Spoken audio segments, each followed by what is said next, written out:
என் வீர குழந்தைகளே, நமக்கு தேவையெல்லாம் அன்பு, சிரத்தை, பொறுமை. வாழ்க்கை என்பது விரிவடைதல். ஆகவே அன்பே வாழ்வு. அன்பே வாழ்வின் ஒரே தத்துவம். சுயநலமே மரணம். இந்த பிறவி நமக்கு நல்லவற்றை செய்வதற்காகவே அருளப்பட்டது. தீமை செய்வதை காட்டிலும் மரணமே மேலானது. உலகில் காணப்படும் மக்களில் 90% வாழ்கின்றார்கள் என்பதை காட்டிலும் இறந்து விட்டார்கள் என்று கூறுவதே பொருந்தும்.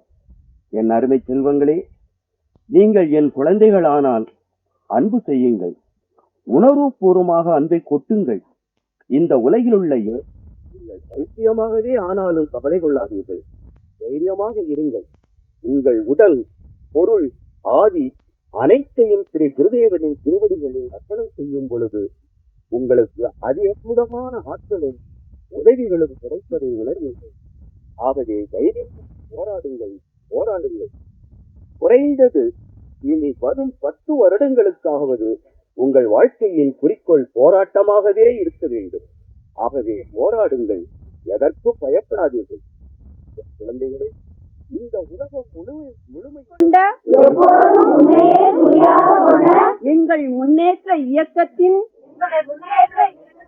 தடுக்க முடியாத எதிர்க்க முடியாத வலிமை எங்கள் பின்னே ஒரு மக்கள் கூட்டத்தையே வலிய இழுத்துக் கொண்டு வரும். இப்புவி புதிய சாசுவத சாநித்தியத்தை உணரும்.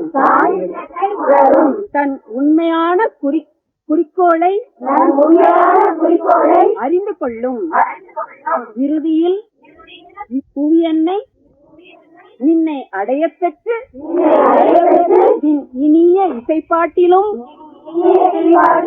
சாந்தியிலும் வாழ்வாள்.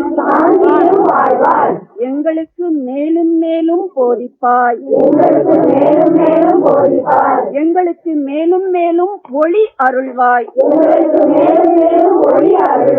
எங்கள் அஞ்ஞானத்தை போக்கு. எங்கள் மனதுக்கு வெளிச்சம் தா. எங்கள் இதயத்துக்கு திரு உரு கொடு. எங்களுக்கு என்றும் மங்காத அன்பு அருள். எல்லோரிடமும் நின் இனிய தர்மம் மலரச் செய். நாங்கள் என்றென்றும் உன்னுடையவர்களே ஆவோம்.